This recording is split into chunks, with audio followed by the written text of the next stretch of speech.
Good day mga kaibigan! Unang araw ng walang amo. So, sa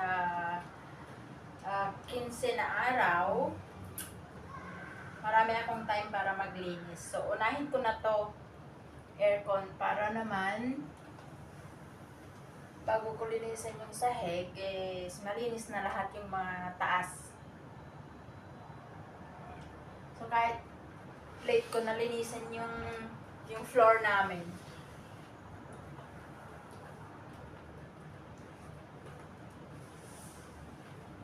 Importante yung mga nasa taas muna. Pero alam nyo guys, hindi na ako gumamit ng ng cleaning cloth. Tamad ako maglaba. Kaya, tamad ako maglaba. Kaya, ginagamit ko na lang ay wet tissue. So, mas mabilis. Ang dami sa ibabaw. So, hindi talaga ako naglilinis ng ng ganito, sila yung naglilinis. Kasi nga, tamad ako. What happening? Kasi nga, tamad ako.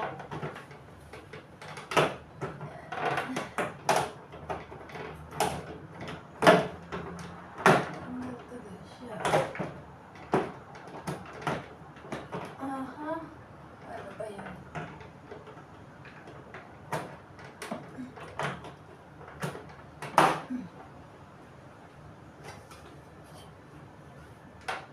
Sinasara ako. Nalinisan ko din sa ibabaw. Ayaw magsara. Kasi ang dumi.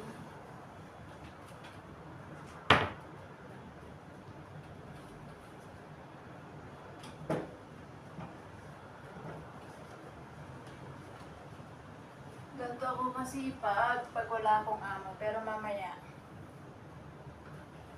pagkatapos kong gumawa ng mga ilang gawaing bahay, ako ay tatambay muna para magpahinga.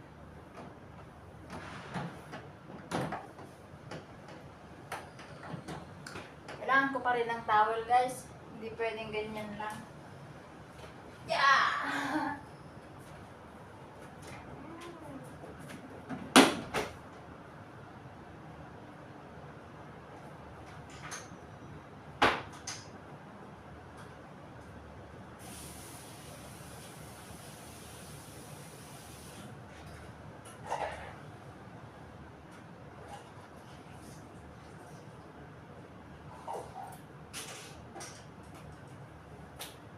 So, ayan. Kumuha ako ng wet towel kasi hindi pwedeng wet tissue lang. Hindi niya kayang linisin dito.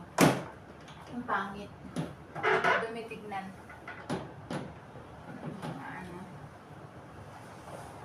So, ayan. Guys, tatanggal ka na naman. So, ayan. Kailangan pa rin para talaga ng lang. Kita yung dumi dito na iiwan pa rin yung ibang dumi. Ganyan.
Akala siguro nila, sa 15 araw na wala sila ay maghahayahay lang ako.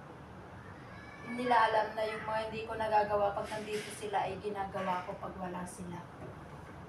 Mas maganda kasi mag-finish kapag walang mga ano ba, ibang iniisip na gawain like magluluto ng tanghalian nila, ng hapunan nila. So ayan, malinis na siya. Hugasan naman natin yung filter. Hugasan natin yung filter. So ito guys, oh, napakadumi. Hugasan ko.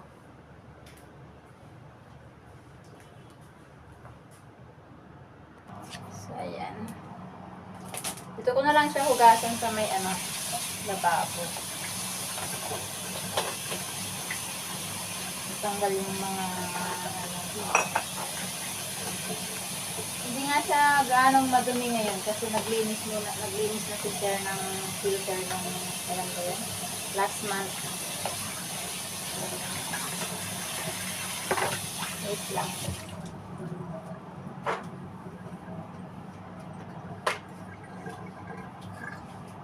So ayan, mas madali dapat doon kaya lang maraming sa lababo ay sa shower room.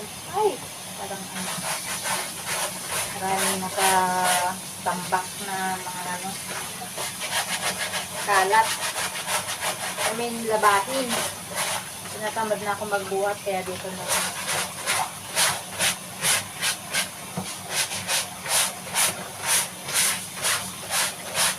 So ayan. Tapos na kumpos na.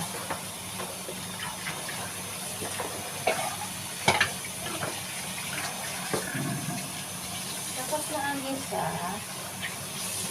Sunod naman natin ang isa.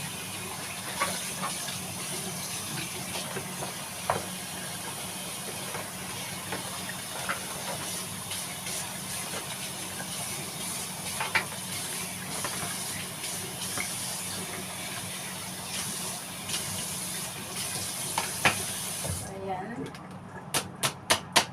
Tapos ang isa, hayaan naman natin siyang matuyo saglit. Diyan ka muna. Sunod ko ito isa. Napakadumi.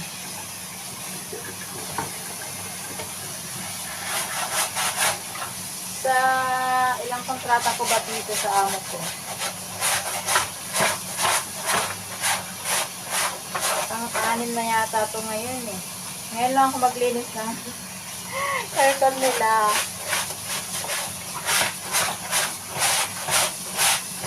Lagi nilang pinapagawa sa tao.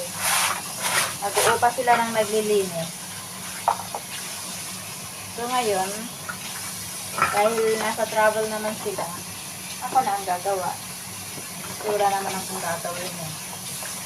Nagbantay lang ng aso. Dahil hindi rin ako nagpakasyon dahil was patong.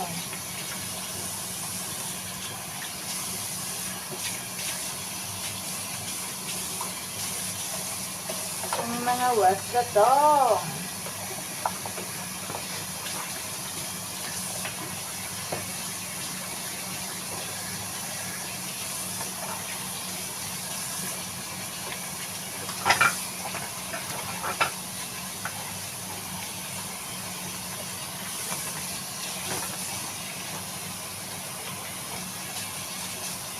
So, ayan. Tapos na ang isang aircon. Tuyuin ko muna yung filter niya. Ito muna siya.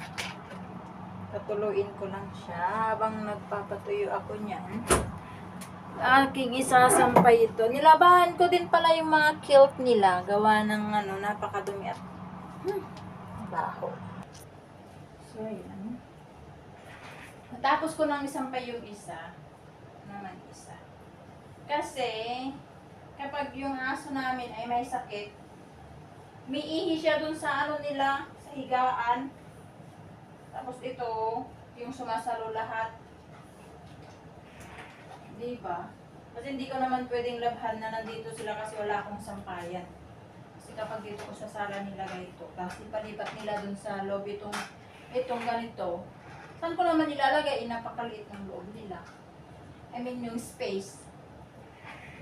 Ayan. So, ang kanilang kilt ay mabango na. Kahit luma, malinis na siya. So, ayan. Tapusin natin yung iba.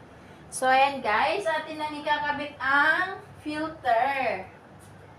Dahil natuyo na siya. I mean, tumulog na siya. So, atin ikabit ang filter para isunod yung ibang aircon. Ayan.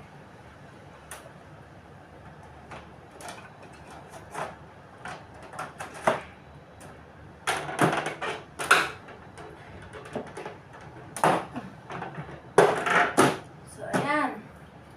Done! Ang isang aircon.